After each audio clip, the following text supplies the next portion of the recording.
Ulangan 6. Kasih kepada Allah adalah perintah yang utama. Inilah perintah, yakni ketetapan dan peraturan yang aku ajarkan kepadamu atas perintah Tuhan Allahmu untuk dilakukan di negeri kemana kamu pergi untuk mendudukinya. Supaya seumur hidupmu engkau dan anak cucumu takut akan Tuhan Allahmu dan berpegang pada segala ketetapan dan perintahnya yang kusampaikan kepadamu, dan supaya lanjut umurmu. Maka dengarlah, hai orang Israel, lakukanlah itu dengan setia, supaya baik keadaanmu dan supaya kamu menjadi sangat banyak, seperti yang dijanjikan Tuhan Allah nenek moyangmu kepadamu di suatu negeri yang berlimpah-limpah susu dan madunya. Dengarlah, hai orang Israel, Tuhan itu Allah kita, Tuhan itu Esa. Kasihilah Tuhan Allahmu dengan segenap hatimu dan dengan segenap jiwamu dan dengan segenap kekuatanmu. Apa yang kuperintahkan kepadamu pada hari ini haruslah engkau perhatikan. Haruslah engkau mengajarkannya berulang-ulang kepada anak-anakmu dan membicarakannya apabila engkau duduk di rumahmu, apabila engkau sedang dalam perjalanan, apabila engkau berbaring, dan apabila engkau bangun.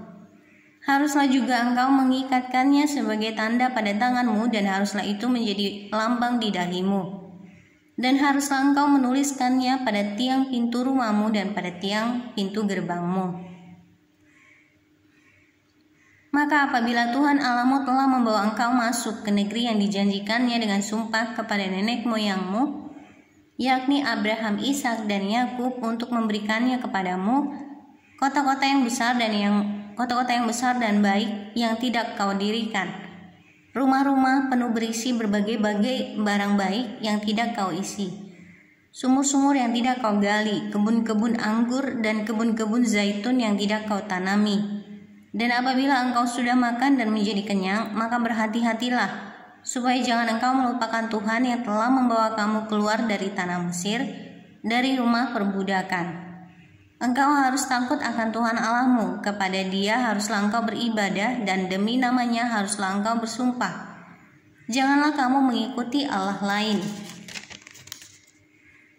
dari antara Allah bangsa-bangsa sekelilingmu, sebab Tuhan Allahmu adalah Allah yang cemburu di tengah-tengahmu, supaya jangan bangkit murka Tuhan Allahmu terhadap engkau sehingga Ia memunahkan engkau dari muka bumi.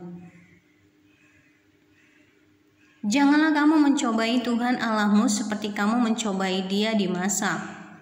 Haruslah kamu berpegang pada perintah, peringatan, dan ketetapan Tuhan Allahmu yang diperintahkannya kepadamu. Haruslah engkau melakukan apa yang benar dan baik di mata Tuhan, supaya baik keadaanmu dan engkau memasuki dan menduduki negeri yang baik yang dijanjikan Tuhan dengan sumpah kepada nenek moyangmu, dengan mengusir semua musuhmu dan dari hadapanmu, seperti yang difirmankan Tuhan. Apabila di kemudian hari anakmu bertanya kepadamu, apakah peringatan, ketetapan, dan peraturan itu yang diperintahkan kepadamu oleh Tuhan Allah kita? Maka haruslah engkau menjawab anakmu itu, kita dahulu adalah budak Firaun di Mesir, tetapi Tuhan membawa kita keluar dari Mesir dengan tangan yang kuat. Tuhan membuat tanda-tanda dan mukjizat-mukjizat yang besar dan yang mencelakakan terhadap Mesir, terhadap Firaun dan seisi rumahnya di depan mata kita. Tetapi kita dibawanya keluar dari sana supaya kita dapat dibawanya masuk untuk memberikan kepada kita negeri yang telah dijanjikannya dengan sumpah kepada nenek moyang kita. Tuhan Allah kita memerintahkan kepada kita untuk melakukan segala ketetapan itu dan untuk takut akan Tuhan Allah kita, supaya senantiasa baik keadaan kita dan supaya Ia membiarkan kita hidup seperti sekarang ini. Dan kita akan menjadi benar apabila kita melakukan segenap perintah itu dengan setia di hadapan Tuhan Allah kita, seperti yang diperintahkannya kepada kita.